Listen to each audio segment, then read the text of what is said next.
आप सभी को जय मसीह की आज की इस नए दिन में आप सभी का स्वागत करते हैं। हम आशा करते हैं कि आप सभी प्रभु की कृपा से अच्छे होंगे। तो चलिए दिन की शुरुआत करने से पहले वचन की ओर ध्यान देंगे। प्रेरितों के काम 3 अध्याय 8वां वचन। वह उछल कर खड़ा हो गया और चलने फिरने लगा और चलता और कूदता और परमेश्वर की स्तुति करते हुए उसके साथ मंदिर में गया। मेरे प्रियो, यहाँ पे परमेश्वर के वचन में कुछ इस प्रकार से लिखा है। देखो, वो एक मनुष्य यहाँ पे उछल कर खड़ा हो गया, चलने फिरने लगा और चलते कूदते परमेश्वर की स्तुति करने लगा।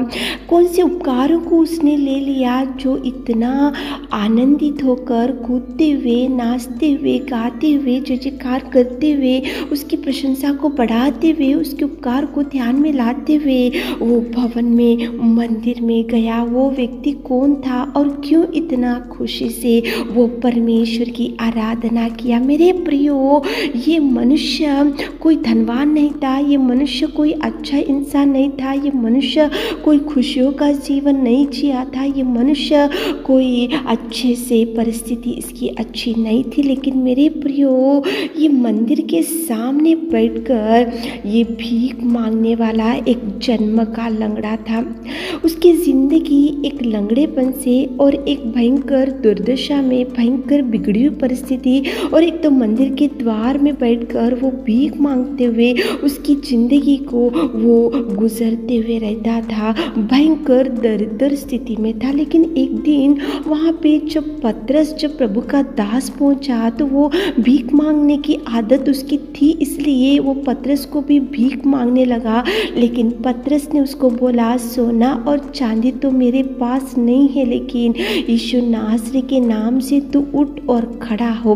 तो उसी घड़ी वो जन्म का लंगड़ा, वो दरिद्र स्थिति में पड़ा हुआ भिखारी, वो दरिद्र और नीच स्थिति में पड़ा हुआ एक भिखारी उसी घड़ी चंगाई पा लिया। उसी घड़ी उसका जीवन बदल गया, उसी घड़ी उसकी दुर्दशा बदल गई, उसी घड़ी उसके जीवन में सुधार आया, उसी घड़ी उसकी दुर्दशा में से प्रेमी दयालु पिता ने उसको उठाया।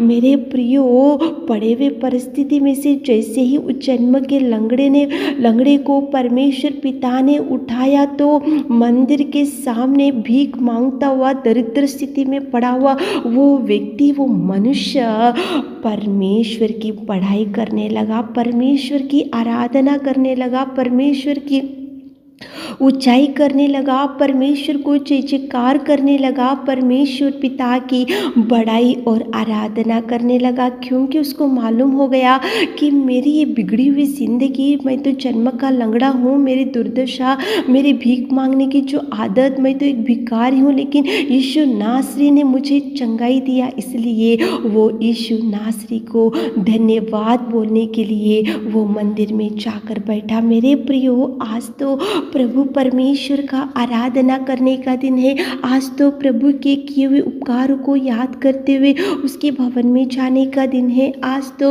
उसके आंगन में जाकर सारी कलीसिया के साथ मिलकर जय जयकार करते हुए, स्तुति प्रशंसा को बढ़ाते हुए, उस सिंहासन के परमेश्वर को ध्यान में लाते हुए स्तुति आराधना करने का दिन है। तो आज आपकी स्थिति कौन सी थी और कैसे थे और कैसे प्रभु ने आपको बचाया, ये ध्यान में लाते हुए, उसको याद करते हुए, उसके किसी उपकार को ना भूलते हुए, उसकी महिमा, उसका वर्शिप, उसका दिन उसको देते हुए भवन में जाने के लिए आप तैयारी करो। मेरे प्रियो, परमेश्वर के भवन में जाकर आपके उसके किए हुए उपकारों को आप ना भूलते हुए, उसको जय जयकार करते हुए उसकी स्तुति प्रशंसा को बढ़ाओ। मेरे प्रियो, यहाँ पे देखो, वो लंगड़े को जैसे ही चंगाई मिला, यीशु नासरी के नाम से जैसे ही चंगाई मिला, तो चुप नहीं बैठा। देखो यहाँ पे वह उछल कर खड़ा हो गया और चलने फिरने लगा और चलता कूदता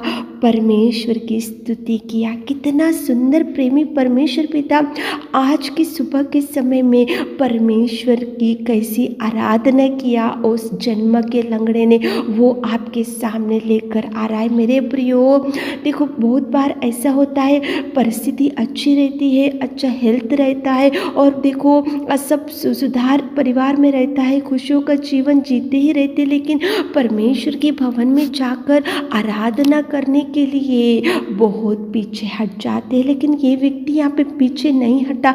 मंदिर के सामने भीख मांगने वाला एक इंसान जैसे ही यीशु नासरी के नाम से चंगाई पा लिया तो वो मंदिर में गया, कलीसिया के साथ बैठा, भवन में गया, जय जयकार किया, कूदते हुए गया, नाचते हुए गया और परमेश्वर की बड़ाई किया। मेरे प्रियो, आज आपके जीवन में प्रभु कितनी भी दुर्दशा में से प्रभु ने आपको उठाया होगा, कौन सी भी बिगड़ी हुई परिस्थिति में से प्रभु ने आपको उठाया होगा और आज बहुत खुशी के दिन भी होंगे, कैसी भी आपकी परिस्थिति होंगी, लेकिन आज प्रभु का वर्शिप संडे है तो प्रभु के भवन में जाना ही चाहिए। कितनी भी बिगड़ी हुई परिस्थिति क्यों ना हो और कितनी भी खुशी के दिन क्यों ना हो और कितनी भी दुख के दिन क्यों ना हो, कितनी भी सुख के दिन क्यों ना हो, प्रभु का वर्शिप करने का दिन आज भवन में जाओ, उसकी स्तुति करो, उसकी पढ़ाई करो, सारे परिवार के साथ जाओ।